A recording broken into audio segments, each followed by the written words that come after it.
What's up, Sneaky Nation? Sneaky P here, back with all the news after week number 9 of our Tennessee Titans franchise, where the Titans lost a heartbreaker to the New Orleans Saints on a last-minute touchdown pass to CJ Spiller. Things definitely did not go the Titans' way on defense. However, our offense played great. We do have some sliders to change after that last game, though. There were definitely some things that stood out that I want to change. You know, I kind of like defensively what it gave us. I definitely expect the Saints offense to put up a lot of yards and a lot of points up on the Titans defense. Now, I do not expect our offense to play that well against anybody. We definitely need to adjust some things, make it a little bit more difficult in that regard, I feel like. As we move forward, I'm going to do all this stuff after this recording here. I'm not forgetting about it. Let's go ahead and do manually progress some players here. Bishop Sankey is having a monster season here for the Titans. Things are definitely going his way. Again, haven't had too much of an issues with fumbling yet, but I do kind of want to change that a little bit. You know, I want our guys to fumble the ball, and they have been, I guess, a little more. We did see a fumble by Doran Dickerson. Now, we did recover it, but actually, we had a fumble in the return game as well, so we did have 2 fumbles last game, which, again, just all that more important that I up that stat there. That could definitely cost us a game. Moving forward, let's get to some scouting here. I don't remember those players, that I need to scout from the draft stories yet. I'll worry about that more towards the end. I do want to see... Well, I guess we could go try to find those guys now. That would make sense. Let's go do that. Let's go look at the draft stories really quick and find out which guys we need to prepare for or look for here. Over here, news. I should probably, actually, I'm all over the place right now. I should probably change the sliders a little bit first. Now, I'm just kind of winging it here because, you know, obviously I want to get set in a slider thing that I'm not adjusting it all the time. But it's just, you know, a learning process. It's going to take time. So I think what we might do here is definitely up the run blocking for the computer. That's been a struggle. We might even lower ours, I think. Probably move ours down to 35. You know, Sankey's beasting it over everybody, which is good, but, you know, I don't know that he's quite there right yet. Now, we do have a decent offensive line. That helps, but I don't think he's going to be averaging over 5 yards to carry in real life, and I want that to reflect it. Other than that, I think we need to get their pass coverage way up and their defense reaction time up as well. Hopefully, these changes kind of help make things a little more balanced, a little bit more difficult. We'll see. If we need to change more, we will. I'm just going to continue to look for a better slider set. You know, it's obviously something that needs to be perfect as we move forward. Right now, we're sitting at 4-4. Which is okay with me, you know. I can kind of see the Titans maybe doing that. Obviously, they don't have the toughest of schedules, which definitely makes things a little more believable in that regard. Draft stories, let's see what we got. Wisconsin's game ended last night in amazing fashion when Marquise Forrest blew up a line and forced the safety. Marquise Forrest, somebody to remember. All right, so Frantese Smith, the defensive tackle, the left tackle, Brian, and Saul Hardman. Now, it doesn't tell us what position Saul Hardman is. So we'll have to try to find him. The others we got, though. So let's go ahead. Is an offensive or a left tackle, a defensive tackle, and I believe it was a left end as we get to scouting over here. And let's go ahead and scout those players before I forget. So left tackle and Lamar Bryant, I'm pretty sure. So he just went down. See what we got. Late first round. All right, that's kind of where he's projected. Believe that was him, right? So it doesn't look like he's really losing a whole lot of draft stock despite the injury there. Left end. Marquise Forrest. This was the guy. See what we got here. Okay. All right, that's another late first round talent. And then we have a defensive tackle that we need to look after. Frantese Smith, all right. See what we got. Mid-first round talent. All right. So we're starting to find some players here.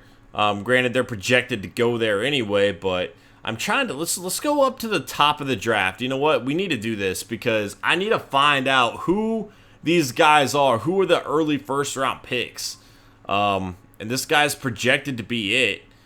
And he actually has a second round talent. Wow, okay. What about Patrick here? Doesn't look much better, to be honest. Yeah, again, second round talent. Things are not looking good for this draft at all. I don't know where the first round guys are at, but they're not right here, dude. This wide receiver class is bogus right now. And that's all 3 points. We can do this as well. Man, things are just not looking good for our draft class, man. It's going to be interesting to see how things play out, though, because there's nobody right now that I'm looking at for sure, like, I need to get this guy. Stats, let's go ahead and look at the yearly awards. I think I forgot the weekly awards from last week, too, so we'll have to check that as well. Scott Tolzien filling in for Aaron Rodgers. I like Scott Tolzien quite a bit. In real life, I'd like to see him get a starting job somewhere. Showed up, though, 395 yards and 3 touchdowns, including a rushing touchdown. Then you got Williams for the Giants with 12 tackles, an interception, a fumble forced, and a fumble recovered. Thomas for the Steelers, 13 tackles, an interception, and a touchdown. Phillip Rivers, 437 yards, 5 touchdown passes for him. In week number 9, Aaron Rodgers is back, and he threw for 5 touchdown passes. Bostic with 9 tackles, a sack, and an interception. Lofton with 15 tackles and an interception. And Blake Bortles getting things done still for the Jaguars. 4 touchdown passes. He did throw 2 interceptions, but also 424 yards. We'll probably just check out the MVP award and stuff like that right now, and then get into all the other awards later, because this video is running a little long. Well, it might be by the end of it after checking out the roster for the Panthers. So Breeze leading the way in the MVP vote right now. Going down the list. Actually, we could probably get it done today. Marcus Mariota coming in at number 8. Definitely pretty thrilled to see him on this list with all these other big names. Coach of the Year candidates. Brady Leland. Okay. Jeez. It's so weird how they don't have certain coaches in here. I think it's just him and, yeah, you know, Griffin Murphy. Sean Payton and Bill Belichick. So Le'Veon Bell leading the way, Offensive Player of the Year. Bishop Sankey coming in at number 2. I'm going to scroll through this kind of quickly, guys. If you want to see it, just hit that pause button. Marcus Mariota on this list as well. Things are looking good for the Titans offense there defensively. Manti Te'o coming through for the Chargers here. Interesting to see him on the list. Aquell Jackson playing pretty well over for the Colts. Curtis Lofton, we just saw him. Offensive Rookie of the Year, Marcus Mariota making it happen. Melvin Gordon looking good for the Chargers. Dorial Green-Beckham coming in at number 3. Jalen Strong 4. Javorius Allen at number 5. Amari Cooper number 6. I would mess that name all up. Number 7. Jay Ajayi. That might be it. I don't know. Bryce Petty, Duke Johnson, and TJ Yeldon at number 10. Defensive Rookie of the Year for the AFC, Marcus Peters. For the Chiefs, Bud Dupree out of Kentucky there. Perryman, Maldine, Mario Edwards Jr., Kevin Johnson. If I pronounced some of these names wrong, guys, I apologize. Not that I pronounced Kevin Johnson wrong. That one's pretty straightforward, I feel like. Best quarterback, Mariota, coming in at number 3. Definitely like to see that. A lot of younger guys starting to make that emergence in the AFC. That's pretty cool to see. Le'Veon Bell, number 1. Bishop Sankey, 2. Jeremy Hill, 3. CJ Anderson, 4. Melvin Gordon, the rookie, coming in at 5. Terrence West, 6. Who actually got traded to the Titans in real life. From what I understand, somebody told me that. I didn't actually see the report or anything, but I believe him. Wide receiver, Antonio Brown. Of course, he's number 1. Demaryius Thomas, number 2. Keenan Allen, 3. T.Y. Hilton, 4. Dwayne Bowe with the Browns coming in at number 5. Dorial Green-Beckham at number 6. And he really kind of started the season off slow, but he has come on strong here in recent weeks. Offensive line, you would think some of our guys would be here. Mathis, a very good pickup for us, is. But we've been running it pretty well. I'm surprised not more of our guys were on there. No Titan players here either. Linebacker Puzlesny coming through at number 1 right now. And, man, the Jaguars have quite a lot of players stepping up. I'm also glad they added a best linebacker category. It's been left out of the last few Maddens. It's kind of a weird thing to leave out, but they have fixed it. And look at this. Huff coming in through with the Titans here at number 10. I love it. Definitely like to see Huff on that list.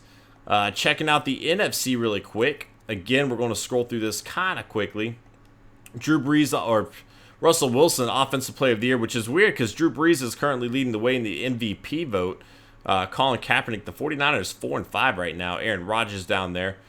Defensive Player of the Year, you got Hawthorne, Tolick, Barwin, Kendricks, Barr. Anthony Barr is a beast in this game, by the way. There's Bird, Luke Kuechly, and Bird got hurt in that last game against us. Jameis Winston, Offensive Rookie of the Year for the NFC. Todd Gurley, number 2. Kevin White, number 3. The Bears, 0-8 right now. And it'll be interesting to see if they end up drafting a quarterback to pair with White. That could definitely be a nice combo moving forward, especially with Jeffrey there as well.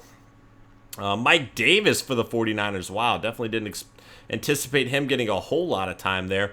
Defensive Rookie of the Year, Trey Waynes, Michigan State, making it happen. Randall, Collins, Tart, Vic Beasley Jr., Kendricks, Eli Harold, and Armstead for the Niners. Niners have quite a lot of players showing up, filling all the holes from the departed vets there. Drew Brees is going to be the number 1 quarterback there. Scrolling down the list kind of quickly, and Sean Renfree actually going to make the list. So Matt Ryan's injury has been quite a while, and Renfree doing good enough to be the 10th best quarterback in the NFC anyway.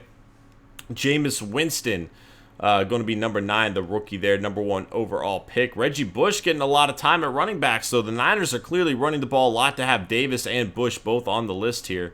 Trey Mason. Now, is Todd Gurley on that list? Nope, he is not. Wide receiver, Jordy Nelson leading the way. Rip. Julio Jones, Dez Bryant, Colston, Cobb, Cooks, Odell Beckham Jr., Torrey Smith, Larry Fitzgerald, and Victor Cruz. Offensive line, Zach Martin. A lot of Cowboys and Niners here. Well, one Niner. Usually it's a lot of Niners because he's used to be one of them. Defensive line, Cameron Jordan leading the way. Aaron Donald on the list. Ezekiel Anza, Darnell Dockett. He's not on a team. Darrell Washington leading the way. Anthony Barr, number 2. Connor Barwin, 3. Aldon Smith, Rip, number 4. A lot of players that aren't on a team in real life showing up here. Defensive back, Antonio Allen. Kurt Coleman for the Panthers there. Dominic Rodgers-Cromartie on the Giants. Bethea for the Niners. Scrolling down the list, Captain Munnerlyn, a guy I like quite a bit. Phil Dawson leading the way at quarterback. Blair Walsh down there. And then we got to check out the Panthers lineup. And next week we will look at the stats, I promise you. I'm really still trying to figure out the sliders, guys. I mean, they've been doing a lot better than Madden 15, I will say that. But obviously not quite where we want them to be yet. So we saw a lot of Panthers showing up on that list there. It'll be interesting to see who they have as we move forward. Panthers, here we go. Cam Newton leading the way at 90 overall. Derek Anderson going to be his backup. Jonathan Stewart at running back. Jordan Todman, his backup there. Fullback Mike Tolbert, one of the best fullbacks in the NFL. Kelvin Benjamin going to be the number 1 wide receiver with Kotry and Boykin and Brown here. Looks like Ted Ginn is actually hurt. Or maybe he's not. Maybe it's just, yeah, he's hurt. Okay. At tight end, they have Greg Olsen, one of the best tight ends in the game right now. Had a monster season last year. It's going to be interesting to see how he can step up in real life with Benjamin going down. Ed Dixon going to be the backup tight end there.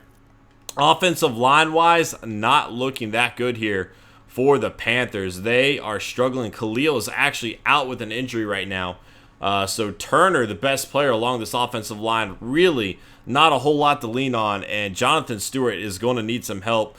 We know Cam Newton gets hit quite a bit, so he's going to have to keep an eye out on that as well. Charles Johnson, a great player, teaming up with Addison and Star Lotulelei and Kawan Short, the 2 defensive tackles there. Thomas Davis, the vet, at that left outside linebacker. Luke Kuechly, middle linebacker. Right outside linebacker, they have A.J. Klein. And then the rookie over here, Shaq Thompson, somebody to keep an eye on as well. Josh Norman, cannot pronounce that. Ben Wickery, maybe?